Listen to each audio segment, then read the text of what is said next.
separating a new area into paddocks for the cows for 24-hour grazing to build up our forage bank. And we're going to be going from this post 450 feet that way.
Wagon that we pulled over here with all the supplies on it already.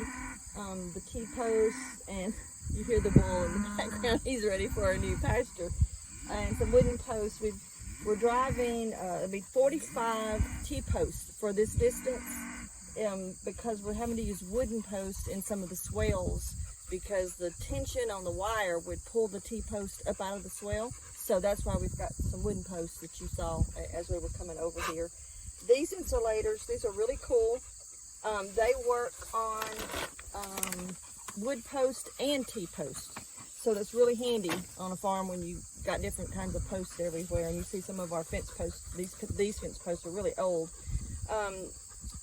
So it'll screw onto the fence, and then this little thing breaks off, and I think this is pretty cool. Slides down in there and keeps the wire in place. I won't like that. And then on the T-post, we'll be using just the traditional, you know, things that you're used to. This is the wire crimpers that we're using. I say we loosely, of course, and because I'm not the muscle. And this is the crimper that we use, and I'll show you how that works. This is called a Jenny, and it holds the high tensile wire. And then as he pulls it, my job will be to stand here. He's already got it grounded, so I won't. But as he pulls it, it'll be my job to be sure it doesn't get tangled up and wrapped up in there and cause a problem. And this is the anchor. That's what we use that crimp for. And then when we connect the wire, it'll come through here and it'll pull this tight so that it won't slide up and down and move around on the post. And that's what we're getting ready to start doing.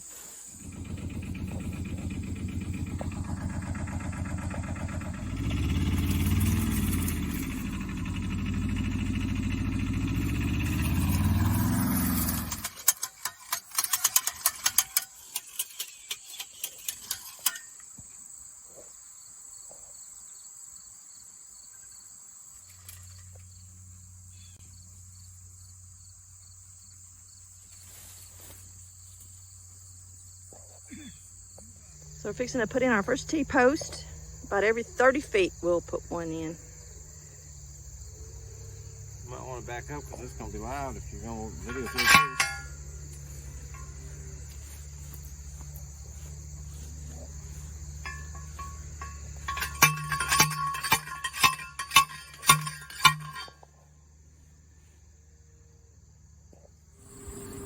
And here's the strainer that we put in and tightened, ratcheted that down, crimped it off on the side, on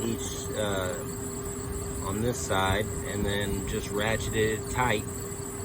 And that's the last thing we do for this single strand high tensile wire.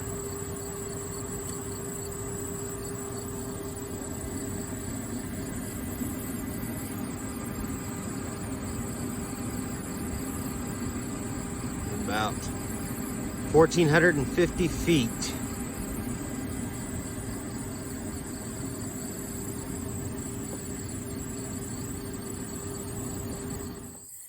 This is the temporary fence system that we use. We move the cows to a new paddock every day, and it is also electrified. It's hooked to the high tensile wire here.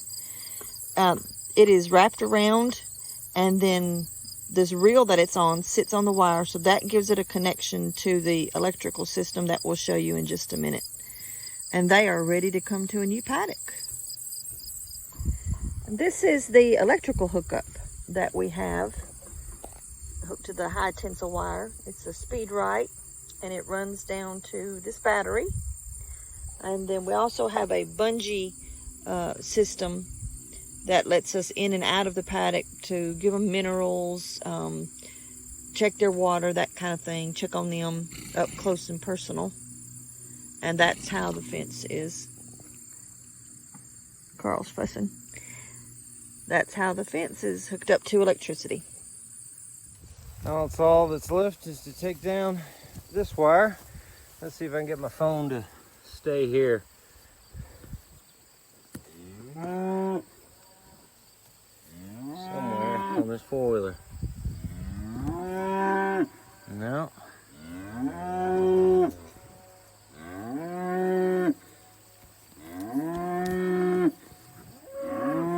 While I reel this in.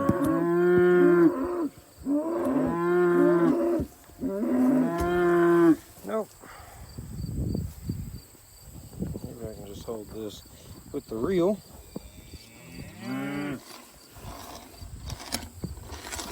Start reeling it in.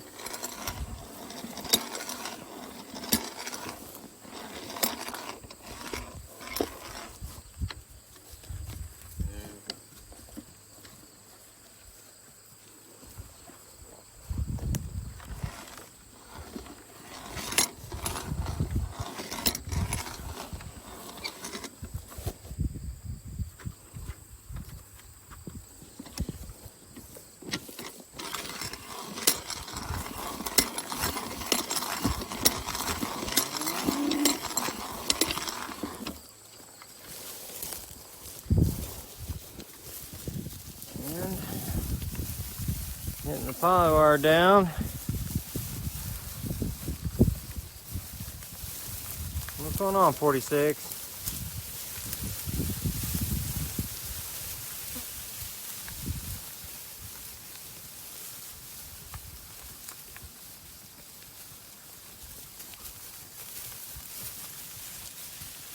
Into the next paddock. Let's rig his eye again. Couple calves wondering what's going on. They walk right under the poly wire, but they'll follow the herd to the next paddock.